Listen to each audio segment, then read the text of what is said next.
Okay, so if you're going to Yeah. observe Graham first, what can he do In to my- look as best as in my possible? glory. Hair loss protocol would be a good place I do to start. finasteride. You use finasteride? Yeah. Okay, well, even Dutasteride might be a little bit better. There's less chance of like the libido related issues. So I would switch over to Dut, take minoxidil to regrow everything. Obviously, like a double jaw surgery, you certainly qualify for. Okay, wait a minute.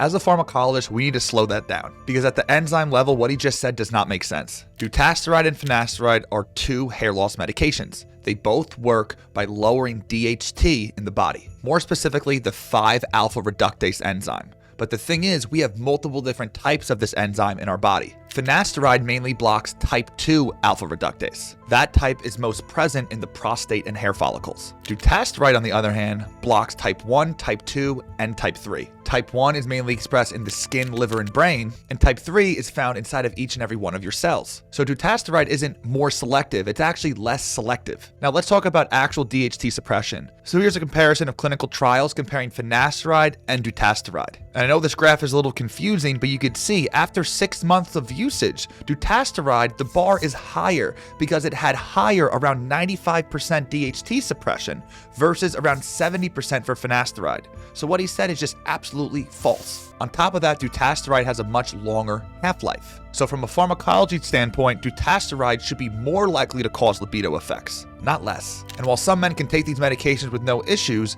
many others can actually be harmed by them, because your hair loss isn't necessarily due to high DHT levels. And if it is driven by DHT, you may want to try a medication that specifically affects the hair follicles, not throughout all of the DHT enzymes in your body. And I say this because I've gotten more and more messages from young men after watching this type of content and taking it as gospel.